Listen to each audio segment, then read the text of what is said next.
नमस्कार बंधुरा धीरा कुकिंग ब्लग्से सबाइके स्वागत। आज के आमी हाथे काटा ये चुषी पिठा देखाबो किभाबे हाथे तैरी करते हय एबं पारफेक्ट भावे तैरी करा जाए जाते फेटे ना जाए भेंगे ना जाए सेटा आपनादेरके आजके आमी देखिए देब। एटा आमी चालेर गुड़ा दिए तैरी करछि, आपनारा किन्तु सुजी आटा मयदा दिएও तैरी करते पारेन। তাহলে এই চুষি পিঠাটা কিভাবে তৈরি করব সেটা আপনারা দেখতে থাকুন। এই পিঠা দিয়ে পায়েসও রান্না করব, সেটাও আপনারা দেখতে থাকুন বন্ধুরা। আমি প্রথমে বাটিতে প্রয়োজন মতো জল নিয়ে নিয়েছি, এতে দিয়ে দেবো সামান্য একটু নুন। আপনাদের যেটুকু প্রয়োজন আপনারা সেটুকু নিয়ে নেবেন।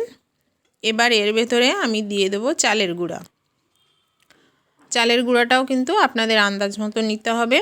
আমরা যেভাবে রুটি তৈরি করি আটাটা সেদ্ধ করে নিই ঠিক সেইভাবেই চালের গুঁড়াটা আমরা সেদ্ধ করে একটা সুন্দর নরম ডো তৈরি করব। ডোটা কিন্তু খুব বেশি শক্ত হবে না, শক্ত হলে কিন্তু পিঠা তৈরি করার সময় পিঠাগুলো ফেটে যাবে। দেখুন বন্ধুরা আমার চালের গুঁড়াটা সেদ্ধ করা হয়ে গেছে। আমি এবার 10 মিনিট মতো ঢেকে রাখবো।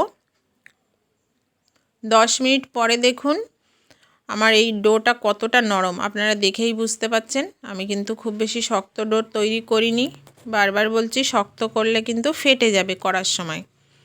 এবার এটা আমি বাটির থেকে থালায় নামিয়ে নেব চুষি পিঠাটা তৈরি করার জন্য। ডোটাকে আমি এবার চুষি পিঠা কীভাবে তৈরি করতে হয় সেটা আপনাদের দেখাবো। তার জন্য একটু চালের গুঁড়া লাগবে।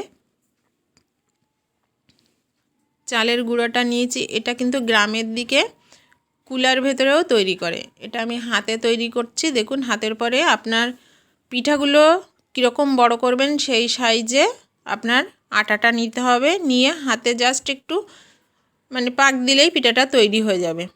আপনারা দেখেই বুঝতে পাচ্ছেন আমি কিভাবে তৈরি করছি। আপনারাও বাড়িতে এইভাবেই তৈরি করবেন। খুব সহজ কিন্তু তৈরি করা, একদম কঠিন ব্যাপার না। এগুলো বাজারে কিনতেও পাওয়া যায় তৈরি করা পিঠা। দেখুন বন্ধুরা আমি সব চুষি পিঠাগুলো তৈরি করে নিয়েছি। একটা পিঠাও দেখুন ফাটেনি বা ভাঙেনি। এবার আমি পায়েসটা রান্না করব, তার জন্য তো দুধ লাগবেই পায়েস রান্না করতে। দুধটাকে আমি গ্যাসের ওপরে বসিয়ে দিয়েছি। এবার এর ভেতরে দিয়ে দেবো তেজপাতা আর এলাচ, যেরকম পায়েসে দেওয়া হয় তেজপাতা এলাচ দিয়ে দুধটা ভালো করে ফুটিয়ে নেব। এর সঙ্গে আমি চিনিটাও অ্যাড করে দেব, যেহেতু চাল ফোটার কোনো ব্যাপার নেই এজন্য আমি চিনিটা আগে অ্যাড করে দেব। চিনি দুধ আর এলাচ তেজপাতা ভালো করে জাল করে নেব, কারণ চিনিটা দিলে দুধটা কিন্তু অনেকটাই পাতলা হয়ে যায়, এই জন্য আমি ভালো করে জাল করে নেব।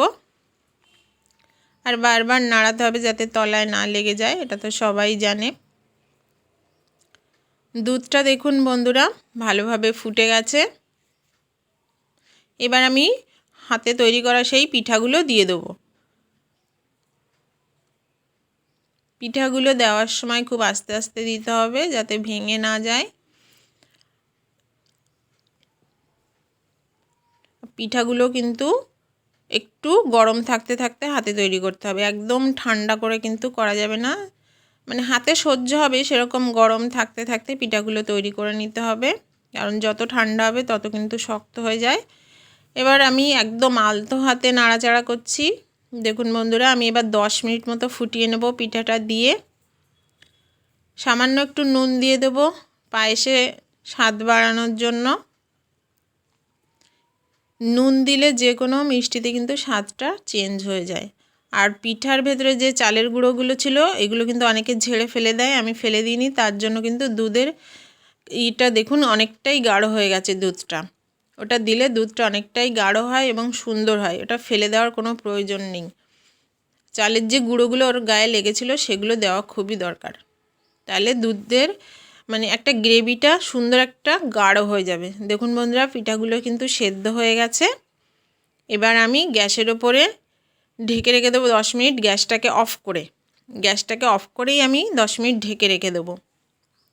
10 মিনিট পরে দেখুন বন্ধুরা যত ঠান্ডা হবে তত কিন্তু দুধের গ্রেভিটা একদম আস্তে আস্তে জমে যাবে। দেখুন অনেকটাই গাঢ় হয়ে গেছে, আপনারা দেখেই বুঝতে পাচ্ছেন। তাহলে বন্ধুরা আমার কিন্তু চুষি পিঠা হাতে কীভাবে তৈরি করতে হয় সেটাও দেখিয়ে দিলাম, পায়েসও রান্না করলাম। আপনারা বাড়িতে অবশ্যই ট্রাই করবেন, আর কেমন লাগলো আমাকে কিন্তু অবশ্যই জানাবেন, আর অবশ্যই ভালো থাকবেন। আজকে এই পর্যন্তই। অন্য কোনো দিন আবার একটা নতুন রেসিপি নিয়ে আমি আবার চলে আসবো আপনাদের কাছে।